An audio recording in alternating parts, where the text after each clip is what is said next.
Welcome back, Pauls. Let's see why Nathan Comber has purchased River Manor. Let's go straightly back to the chapter. It's chapter 18, A Confession. Nancy Drew's face wore such a disappointed look that Mr. Dodd, the relator, said kindly, "Don't take it so hard, miss.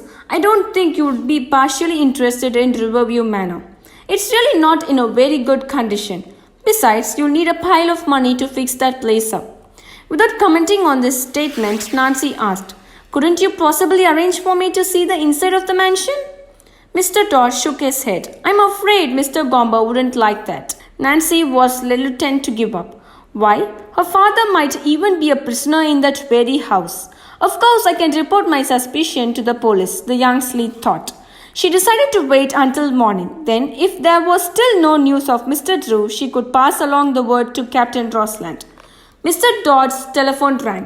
As he answered it, Nancy and Helen started to leave his office, but he immediately waved them back. "The call is from Chief Rosland, Miss Drew," he said. "He phoned Twin Elms and learned you were here. He wants to see you at once." "Thank you," said Nancy, and the girls left. They hurried to police headquarters, wondering why the officers wanted to speak to Nancy. "Oh, if it's only news of Dad," she explained fervently. "But why didn't he get in touch with me himself?" "I don't want to be a killjoy," Helen spoke up. "But maybe it's not about your father at all. Perhaps they have caught Nathan Gomber." Nancy parked in front of the headquarters and the two girls hurriedly inside the building. Captain Rosland was expecting them and they were immediately ushered into his office. Nancy introduced Helen Corning. "I won't keep you in suspense," the officer said, watching Nancy's eager face. "We have arrested Samuel Greenman." "The crinky-eared man?" Helen asked. "That's right," Captain Rosland replied. "Thanks to your tip about the used car, Miss Drew, our men has no trouble at all locating him." The officer went on to say, however, that the prisoner refused to confess that he had anything to do with Mr. Drew's disappearance. Furthermore, Harry, the taxi driver we gave him here, insists that he cannot positively identify Greenman as one of the passengers in his cab. "We believe Harry is scared the Greenman's pals will beat him up or attack members of his family." "Harry did tell me," Nancy put in, "that his passengers has threatened harm to his family unless he forget all about what he had seen." "That proves our theory," Captain Rosland stated with conviction. "Miss Drew, we think you can help the police." "I'll be glad to. How?" Captain Rosland smiled. "You may not know it, but you are a very persevering young lady. I believe that you might be able to get information out of both Harry and Greenman where we have failed." After a moment's thought, Nancy replied modestly, "I'll be happy to try, but on one condition." She grinned at the officer. "I must talk to these men alone." "Requested granted," Captain Rosland smiled. He added that he and Helen would wait outside and he would have Harry brought in. "Good luck," said Helen as she and the captain left the room. A few moments later, Harry walked in alone. "Oh, hello, miss," he said to Nancy, barely raising his eyes from the floor. "Won't you sit down, Harry?" Nancy asked, indicating a chair alongside hers. "It was nice of the captain to let me talk to you." Harry scattered himself but said nothing. He twisted his driver's cap nervously in his hands and kept his gaze downward. "Harry," Nancy began, "I guess your children would feel terrible if you were kidnapped." "It would cut him to pieces," the cabman stated empathetically. "Then you know how I feel," Nancy went on. "Not a word from my father for the 2 whole days. If your children knew somebody who had seen the person who has kidnapped you, wouldn't they feel bad if the man wouldn't talk?" Harry at last raised his eyes and looked straight at Nancy. "I get you, miss. When something comes home to you, it makes all the differences in the world. You win. I can identify that scoundrel Greenman and I will. Call the captain in." Nancy did not wait a second. She opened the door and summoned the officer. "Harry has something to tell you," Nancy said to Captain Rosland. "Yeah," said Harry. "I'm not going to hold out any longer. I admit Greenman had made me scared, but he's the guy who rode in my cab, then ordered me to keep my mouth shut after the other passengers blacked out." Captain Rosland looked astounded. It was evident he could hardly believe that Nancy in only a few minutes has persuaded the man to talk. "And now," Nancy asked, "may I talk to your prisoner?" "I'll have you taken to his cell," the captain responded and rang for a guard. Nancy led down a corridor, past a row of cells until they came to one where the man with the crinkled ears sat on a cot. Green men, said the guard, step up here. This is Miss Nancy Drew, daughter of the kidnapped man. She wants to talk to you. The prisoner shuffled forward but mumbled, I ain't going to answer no questions. Nancy waited until the guard has moved off, then she smiled at the prisoner. We all make mistakes at times, she said. We are often misled by people who urges us to do things we shouldn't. Maybe you're afraid you'll receive the death sentence for helping to kidnap my father.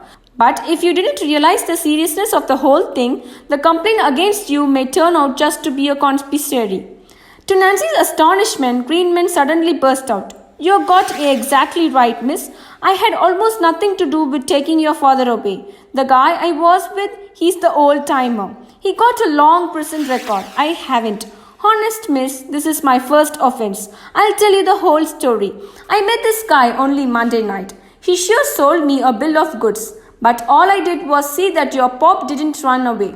The old-timer's the one that drugged him. Where is my father now? Nancy interrupted. I don't know. Honest, I don't. Greenman insisted. Part of the plans was for somebody to follow the taxi. After a while, Mr. Drew was to be given a whiff of something. I didn't have no smell. That's why a taxi driver didn't catch on and didn't knock the rest of us out. Cause you have to put the snuff right under a fellow's nose to make it work. And the person who was following in a car and took my father away, who is he? I don't know, the prisoner answered, and Nancy felt that he was telling the truth. Did you get any money for doing this? Nancy asked him.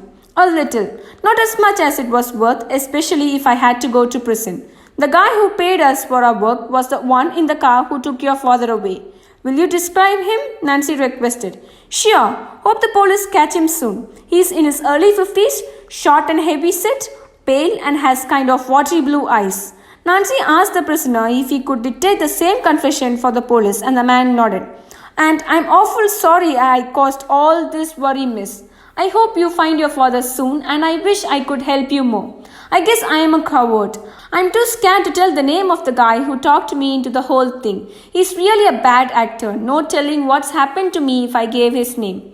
The young sleuth felt that she has obtained all the information she possibly could from the man. She went back to Captain Rosland, who for the second time was amazed by the girl's success.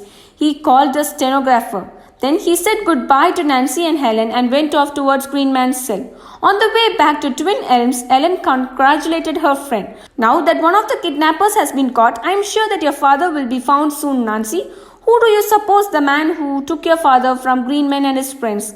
Nancy looked puzzled, then answered, We know from his description that he wasn't Gomber, but Helen, a hunch of mine is going stronger all the time that he's back of this old thing. And putting two and two together, I believe it was Willie Wharton who drove that car. And I also believe Wharton's the one who been playing ghost using masks at time, like the gorilla and the unshaven long-haired man. Somehow he gets into the mansion and listens to conversations. He heard that I was going to be asked to solve the mystery at Twin Elms and told Gomber. That's why Gomber came to our home and tried to keep me from coming here by saying I should stick close to Dad.